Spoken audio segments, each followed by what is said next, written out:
Thank you very much, Annie. And thank you to every single one of you in this room for coming along. The thing that has impressed both Gwyn and I is the fact that you've all come here with an open mind and that you've all engaged. And it's been really interesting to see the animated discussion around each of the tables, and there has been no lack of discussion. The two committees thought about this day and what we might do with it, and we can't do it. We're a bunch of people that have been taken from the public and put together to be committees. We can't actually operate without secretarial support, and we get our support from MPI because that was where the Act sits. And I would really like to, before we do anything else, to publicly thank Jen and the rest of the team from MPI for helping organise this day, getting such a wide variety of people here to talk about a subject that really is dear to the heart of all of us. So would you please thank Jen and her team from MPI.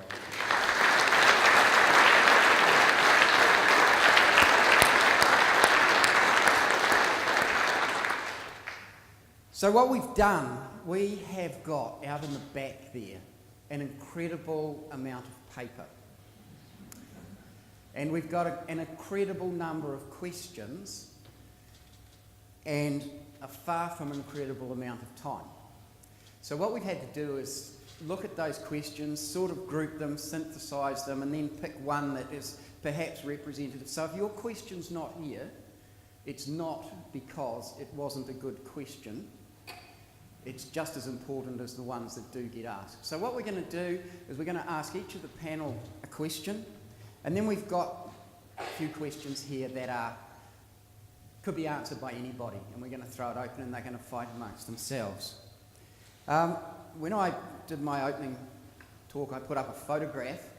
I didn't put up a photograph this time. We've actually got a tableau, and here they all are. I'm not going to circle anybody as to who's interested and who's not watching and who doesn't really want to be here, but here they all are.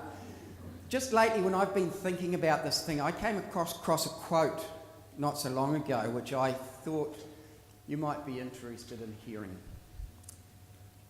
The one thing that I didn't do is attribute it to where it came from, but I can't remember. It's a good quote. And the quote is, "Animals can't speak for themselves, so we have to listen to them very carefully." And I believe that that's quite a good thing to keep in the back of our minds when we're thinking about the things that we've thought about today. So what I'm going to do now is put a question to a panel member, and let's see where we go.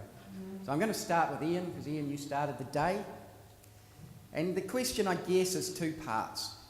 How can we legally ensure positive welfare, and how can happy and sad be translated into legal requirements? Thank you for the question. It's very rarely I get Can you hear me? Yes? Now? It's very rarely I get accused of not being able to be heard. So thank you for that compliment as well. Look, thank you for the question. The pivotal words in that question itself is the word legal. So there are multiple disciplines represented here, but focusing on legal, it helps to answer the question if we first very briefly remind ourselves of the process, that if there are questions about legal compliance, then that's reported frequently, for example, by a neighbour or other member of the public, to the relevant authority. That's then investigated. Evidence is collated, and a range of subjective, or frequently subjective assessments, accompanied by empirical wherever available evidence is compiled. Decisions are made by lawyers, managers, the officer or officers engaged, assisted by relevant experts. If charges are laid, then you've got the court or the judge involved, you've got the prosecutor, and you've got the defence counsel. Lawyers, if you nod at that, if I left anything out of that brief summary. With that revision, that out of that falls out how to respond to how do we legally ensure or compel positive welfare. From that, the first thing notice is we're talking positive welfare. That was also in the question. That's the third element, right, that I was talking about earlier on. So what was the question that was put at the table? What are we going to ensure compliance with? Before we can ensure the what, we've got to be clear about what the what is. And that's why we're advocating a definition to be provided. Because from that definition comes the responsibility or clarity regarding the responsibility, and therefore for the enforcers, clarity about, that's your comment, what they're actually enforcing. How can you enforce something if you don't know what it is you're enforcing? Right? So start with the definition, then get the education. And so that applies, then that's the what that needs to be clarified. And then the who, that's the folk that need to, in that process about legal process and legal considerations, falls out of that the officers, the courts, the lawyers, including the experts, and that's where the information all day, but particularly this afternoon from Nio, Nick and Jessica, is the evidence. You know, that's, I'm aware of cases already that it's not just veterinarians who may turn up to assess a situation on a farm, but also there are relevant experts. What Alan, and I used to work with him, would refer to as train wrecks. You know, collect the evidence, and in terms of a positive state of welfare, it's key that the evidence is there. I appreciate that's a longer answer, but 3 parts. Process, what are we enforcing for legal compellability, and then who needs to understand it so that positive welfare outcomes can be applied. Thank you. Thoughts on that?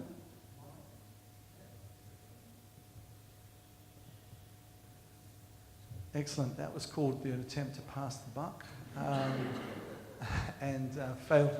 Thanks, Naya. All right, next question. Thank you very much, Ian.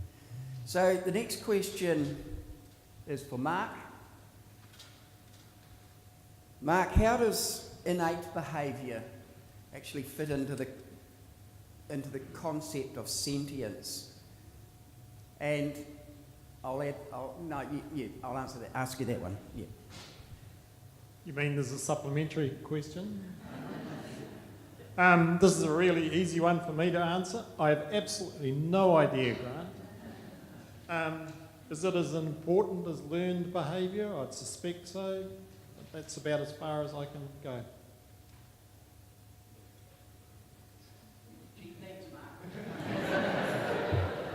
Supplementary question.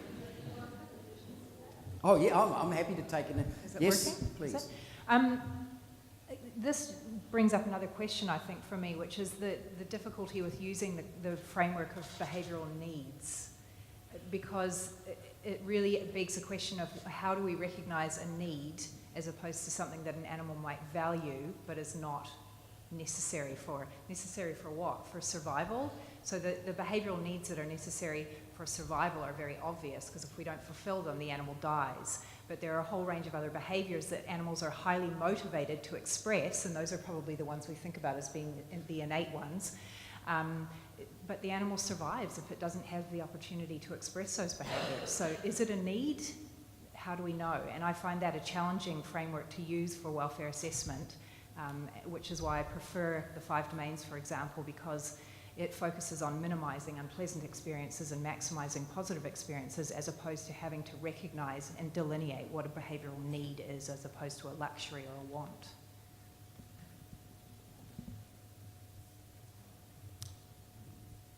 Thanks, Nio. Anybody else want to add to that? Because that actually segues into a question that I was going to put to all of you. You may like to continue, or you may like to pass the microphone. If sentience is awareness of self, how do we actually know that if an animal is experiencing something, that it's actually aware of what's happening.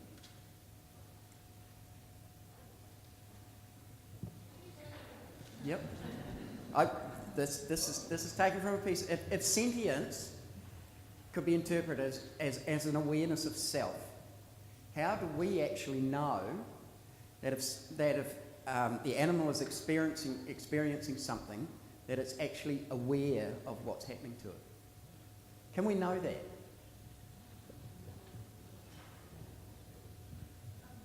Yep. Is this working? It's working. Is sentience, is that a definition of sentience? No, it's not a sentience. It's an interpretation of sentience. I'm not sure that it's a valid one. So I'm not going to answer the question. Okay. In cognitive science, there are a range of levels of awareness of self and there are various tests that are used to see whether a particular species or individual can achieve that level of awareness. And we don't necessarily align an animal's ability to experience positive and negative states or feelings with awareness of self at any of those different levels. Yep, that's fine. So that actually moves. If you just pass that microphone one to your right, please. Because there's a question here for Jim. So Jim, how do we prioritise research efforts in order to determine negative and positive states? How do we actually put them into which order that we need to look at them?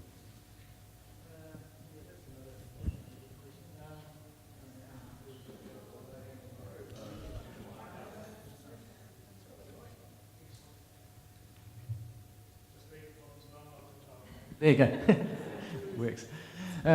Yes, so do we just go for the easy ones, whether they're positive or negative? No, I think bringing this new emphasis on sentience doesn't mean we should take our eye off the negative ones, and I think that they're particularly important because we all know how noxious negative experiences are. So I think they'll always be important, and we should keep working on those. We know we haven't solved a lot of negative experiences yet. But the new wider definition of sentience to, we're appreciating that animals can have positive experiences and we should try and promote them, whether that's a legal need or not. I think it just gives us a more holistic approach to it, where we can do both at the same time, I think. Okay. Nick, there's a question for you, which is an interesting one, I felt. How can we have a valid framework for assessing positive state when the animals are actually in an artificial environment? Great question. I wish I had a simple answer. Unfortunately, that question isn't a simple one to ask either. So I've been writing some thoughts on this. I don't know how much time I have to answer a question. You're okay at the moment. Okay. Stop me when I go too long. I guess the first thing, and it's been touched on, which is why I didn't want to add to some comments, because I knew I was going to be touching on these points as well. When I'm trying to think of how to answer it, provide a simple answer, I guess what we want to say is we need the animals to tell us what it needs or what it wants. And that'll guide us then in what is provided to it. When we talk about the idea of it being in an artificial environment, I guess my interpretation from this question is that when it's in a natural environment, its welfare is assured. And I probably would like to challenge that. I would like to say that an animal in a natural environment also has negative experiences, different to the experiences it would have in an artificial environment, but they're still negative. So an example there would be an animal that isn't cared for, so it's in a wild environment, it's totally natural, it has to find its own food. What if there's a drought and there's a food shortage? Or a crash in prey species? They suffer, they go hungry. Same thing for when they injure themselves, there's no treatment, they have to put up with the pain. Disease in the wild occurs. So just being in a natural environment doesn't mean their welfare is always good. It can be good at times, but it also can be bad at other times. Now, when we look at an artificial environment, we're really referring to the effective state of the animal in this instance. And so you can still have animals with positive and negative experiences in an artificial environment. And it's on us to make sure that we minimise those negative experiences and yet promote the positive ones. We were talking earlier at our table this morning about a koala situation, which I want to raise here. And it was a really good piece where we, koalas in the wild in Australia put up with cold temperatures because they're in trees, it gets cold in winter, they just put up with it. I wouldn't be able to say for sure whether they actually enjoy that time, but we know that they can tolerate it at least. Now, there was an interesting situation in one of the zoos. Most zoos that keep koalas allow their koalas to be exposed to the winters because that's normal, that's natural. But there's this one zoo that provides heated dens for their koalas, and that's unnatural or artificial. But the interesting thing was that every morning when the keepers go to check the koalas to see how they fared over the night, where do they find them? In the heated dens. And so what that's telling us is they're probably going in there because they like it because it's warm. Maybe it's a sense of security as well. Maybe there's other reasons for it, but for now let's assume they're going in because it's warm. Now, that's an unnatural experience for the animal. They won't get that opportunity if they were in the wild. However, that opportunity presents itself, and the animal's engaging with that opportunity most likely because it enjoys it. So there's no reason to think it's having a negative experience, but it is having a positive one. And another way to look at this as well is when we look in the wild, the wild is shrinking, and so what we need to do is look to our animals, and this is where I started with, I guess, with my answer, is we need to look to the animals to tell us what it is that we need to provide for them. Because as their wild environments are shrinking, it's going to depend more and more on human care anyway. We need to make sure that they are provided with the sufficient space to find their food if we expect the food to be sustainably sourced by the animal, as in we don't actually have to put the food down to the animal. It grows naturally. We have to make sure there's enough or sufficient decrease on pressure on the environment so that we know that the food source is sustainable. We might get to a point where we're going to have to manage that anyway. So it really comes down to, well, what's artificial and what's not. And so I think the other thing too is zoos, this is a new journey for the zoo industry. Other zoo associations around the world, the American Association, European, Southeast Asian, they're really looking at our program with a lot of interest because they also agree that change has to come in that as we learn more and understand more about our animals' experiences, our industry will change to accommodate for that. So we can't actually assume that what we see today is what we're going to see in 100 years. It might be completely different. It really depends on what we learn and what we embrace. So I hope that helps. I don't know if it directly answers the question, but there's a lot of ins and outs with that particular scenario. Thanks, Nick. Was a little comment in there that I don't know whether it resonated with anybody about the koalas living in a cold environment, that they may not like it, but they put up with it. Yeah. So that sort of takes us to a question that was put for Nio. Should the expectations of a good quality of life be the same for animals in zoos as it is for production animals? I had a couple of minutes to think about this, and I have a short answer and a very long answer. So the short answer, and I'd be keen to hear what other people think, is why not? Why would we expect to provide different quality of life for different kinds of animals? So that kind of leads me into the longer answer, which is that perhaps there's an assumption, and I could be wrong here, that the degree of sentience or the capacity to experience unpleasant experiences particularly is different between those two groups of animals.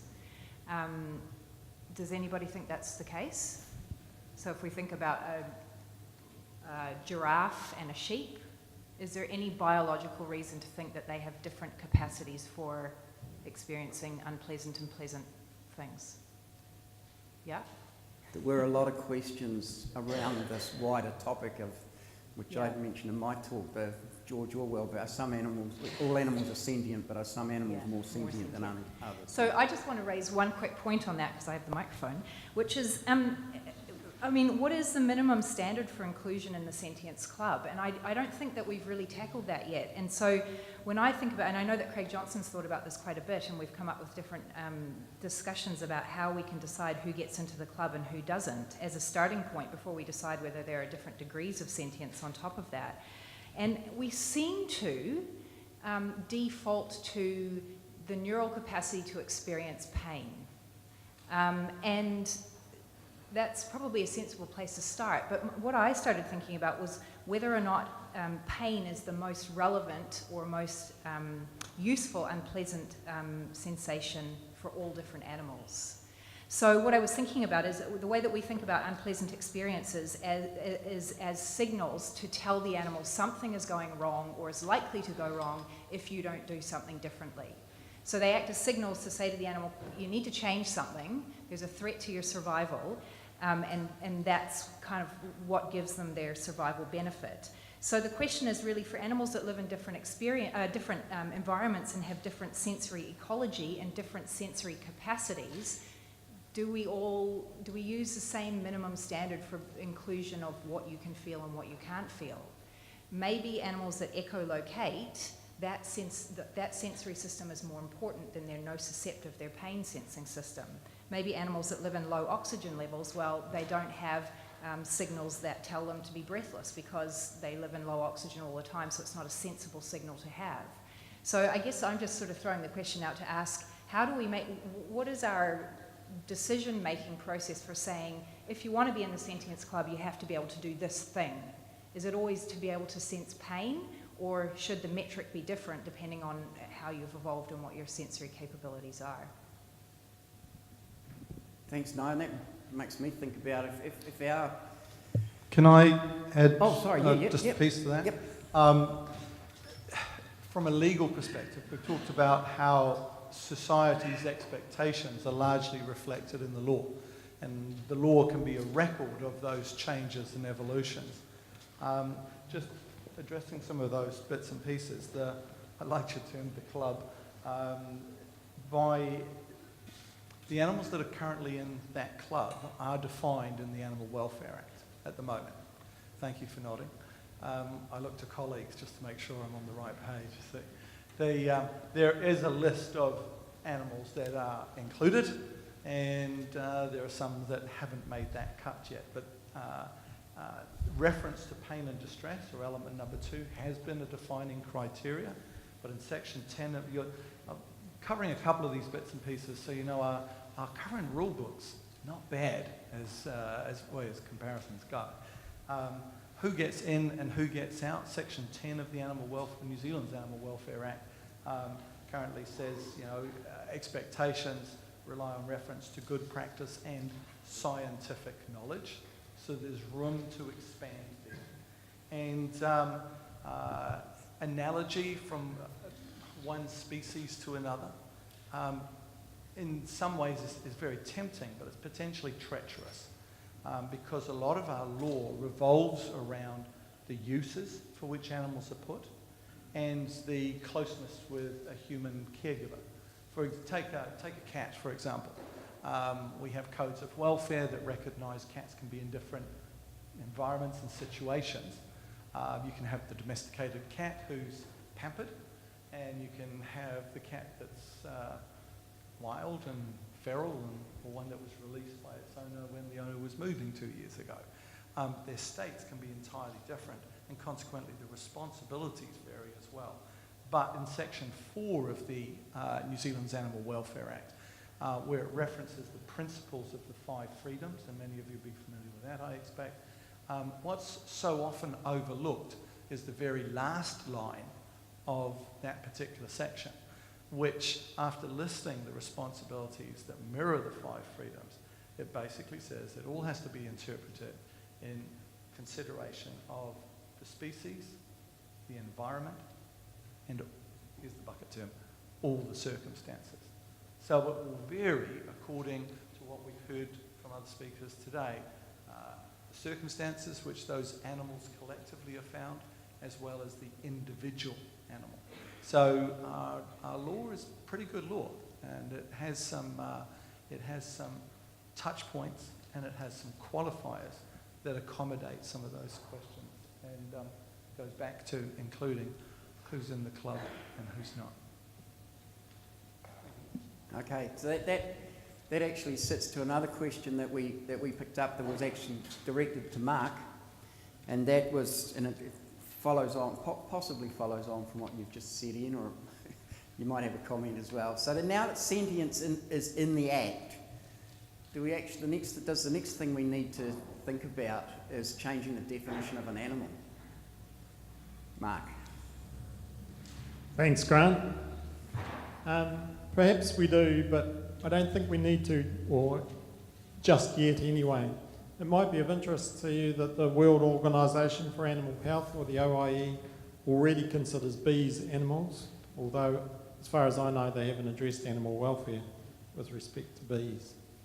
But I guess what this question really makes me think about is Jane Goodall, when she found out that chimpanzees were using tools, amongst other things, and she sent a telegram to Louis Leakey about it.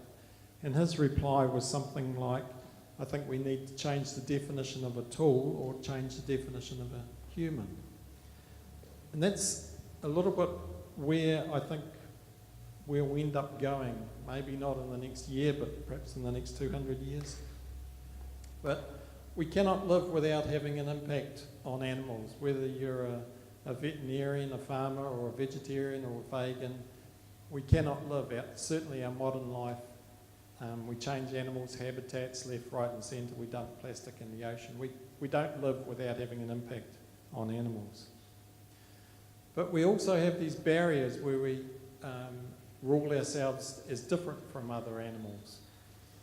And these barriers are gradually being broken down. Charles Darwin did some of them by showing that we were linked to animals, for instance. And sentience is just another one of those barriers that's being broken down. And I think maybe the future is that we need to accept that we're animals as much as the hunter-gatherers did 50,000 years ago. They considered themselves part of animal kingdom, and that's the way that they worked out their barriers. They said thanks to the animal when they killed it. They said they were lucky if they caught it. They had all these rituals, like taking the eyes out of the bear when they'd caught it so the bear wouldn't see what was happening after it had been killed, of course. So we were part of the animal kingdom, and maybe that's where the future sort of lies. So rather than putting bees into the club, maybe we have to think about ourselves and our role in the natural world. Thanks, Mark. So, the odd smile around the room there. So we at NIAC, as a committee, we work with Part 6 of the Act, and we work with that specific definition of animal, and that definition of animal includes some embryonic stages, developmental stages. So we take our definition very, very widely. In fact, sometimes before the animal's even drawn a breath. Whereas in the US, their definition of animal specifically excludes birds, rats and mice that are bred for and used for the purposes of research, testing and teaching. So we work in completely different environments from other places around the world. And for me, that poses a really interesting question. So our animal research community is quite large. So we have people coming in from other jurisdictions. We send our own people out to be trained in other jurisdictions, and we've got people coming into research, testing and teaching in New Zealand who've come from an environment where the controls over what they do is completely different, and we send our people to be trained in places where the controls are different, and that creates some interesting dynamics. So Virginia, how do we use sentience to evaluate a research, testing and teaching proposal when one species is being manipulated specifically for the benefit of another species? Hello? Well, we carry out a cost-benefit analysis. That's what we do. There are lots of ways in which animals are used to benefit humans and to benefit other animals. Testing of vaccines, for instance, which is often quite a high-impact procedure. Shellfish toxin, so that we don't all die of shellfish toxins. The pest issue, looking at more humane ways to deal with pests. So every time that one of those proposals comes before an animal ethics committee, there has to be a cost-benefit analysis. And sometimes it'll come down on one side and sometimes it'll come down on the other. I think mostly it probably comes down on one side, which is probably that if it's for humans, it's going to happen. If it's for animal vaccines, it's going to happen to keep our animals healthy. The wildlife one is a difficult one because you're weighing up a being like a possum that is probably more sentient than some of the animals that are going to be saved if we can get rid of the possums. But there are different values that come to play there that are conservation values. How much do we value our wildlife, our kiwi, all those wonderful birds that we have that can creep around on the ground and can't fly anymore, versus the possum, which came across the ditch when we didn't really want it to. It's a sentient being. A rat is a sentient being. A weasel is a sentient being. A stoat is a sentient being. It's a difficult area, it really is. I'm happy that I'm not on the DOC Animal Ethics Committee, but that's an Animal Ethics Committee that has some very difficult decisions to make, and they do that.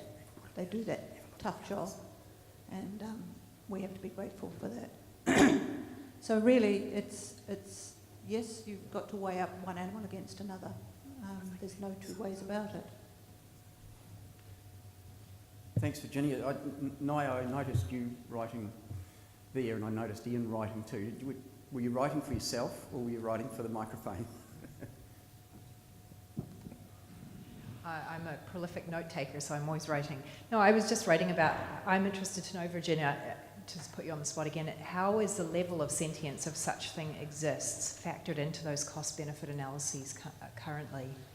So say, for example, I mean, we've got two different scenarios where there's harm to one animal to benefit another animal, or we might have the scenario where we have harm to an animal to benefit, say, plants or an ecosystem or something that we consider to be non-sentient.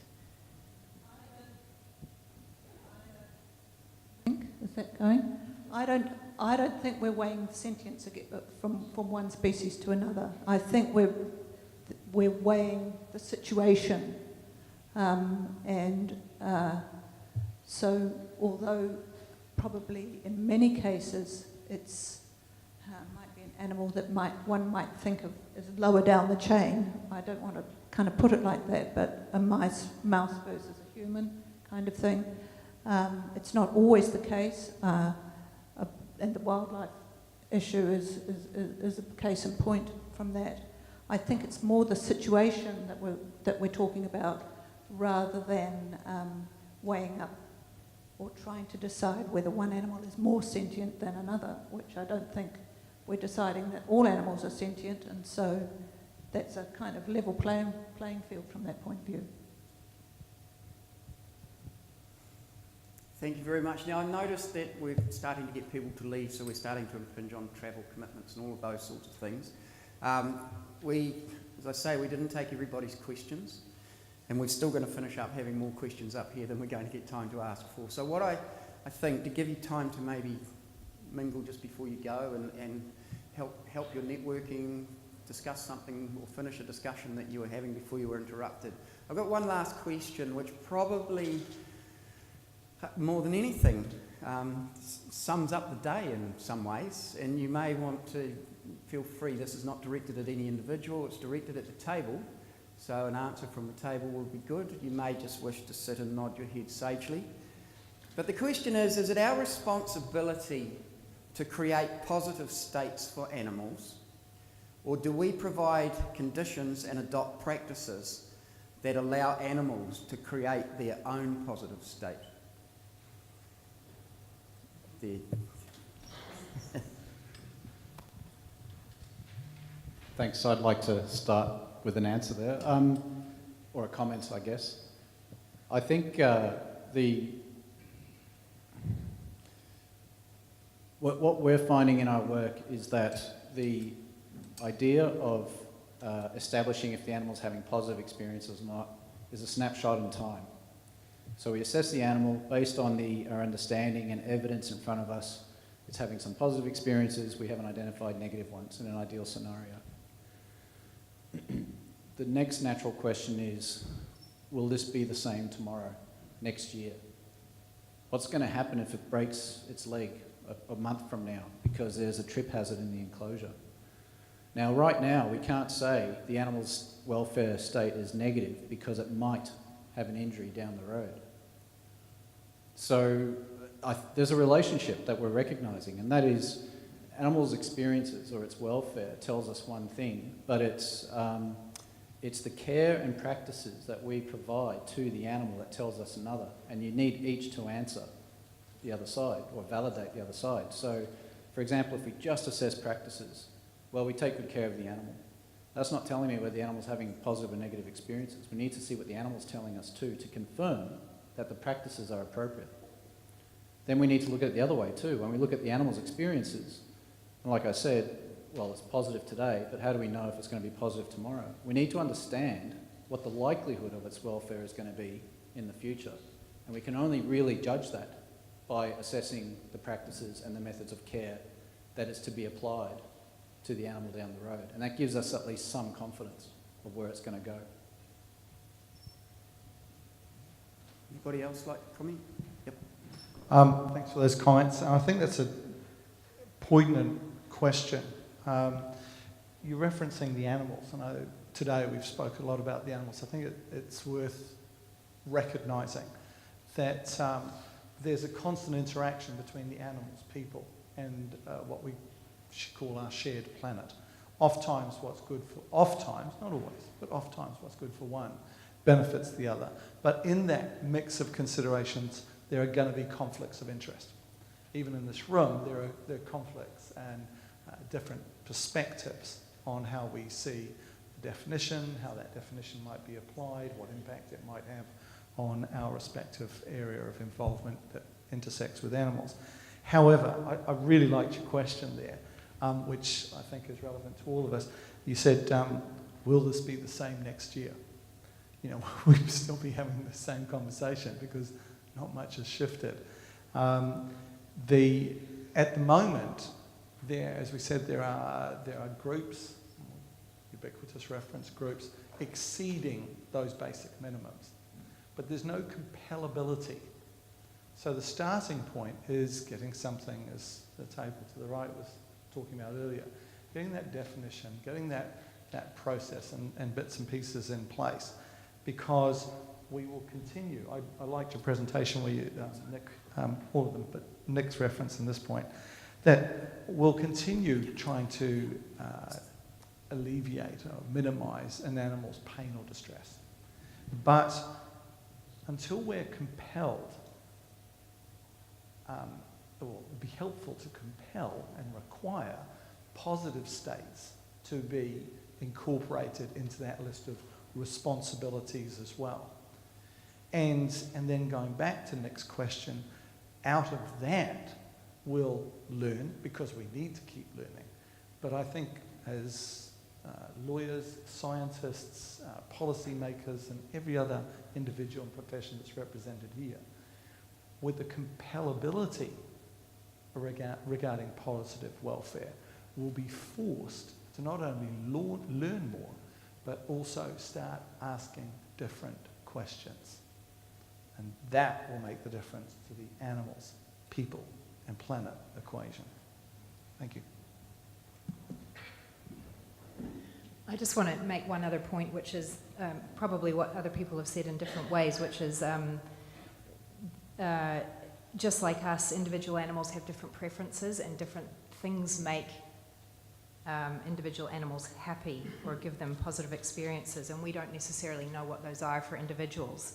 So, you know, we can provide something for a range of different animals, and some of them will take up the opportunity and find it pleasurable, and others won't for whatever reason. So I think one of the things that's really valuable that we can do, and probably what our obligation is to provide a range of choices for animals to make. And that's in all of the different domains. So microclimates, different environments for them to choose between so that they can moderate their own behaviour and provide themselves with positive experiences. If we just provide something that we think is a one size fits all, then invariably some of the animals in that group will not have positive experiences. So choice is really important. Okay, all hands are remaining firmly on the table now. So I think, did you want to say something, Jim? I agree with that. I think we do have to provide a range of things for different animal personalities to be expressed. And yeah, we can't give experiences per se, but we can understand what things are going to increase the likelihood that animals are going to have positive experiences and look at providing those. And I don't think we need to be compelled to do that either, because some of those are very, very simple to do and can be done cheaply and easily. So yeah, I think we can make good progress in providing positive situations for positive experiences for animals. Yeah. Thanks, Jim. So what I'm going to do now is close this off. There will be a taxi parked outside at 4:30. It's now 4:20. I'd like you all, please, the two committees are going away here with a lot of paper and a lot to digest. When we first spoke to the Minister about this day, what we were going to do, he looked at us and he said, "What do you want to do?" He said, "So it's an information gathering exercise." And yes, it's been an information gathering exercise, and that information has come from all of you, it's coming to us, and now we've got to decide what we might do with it. I'd like you all, please, to thank the speakers who've given up their time, come here today and spoken to you. And while you're doing that, just have a wee brief think in your own head that you're thanking yourself as well for the input that you've made.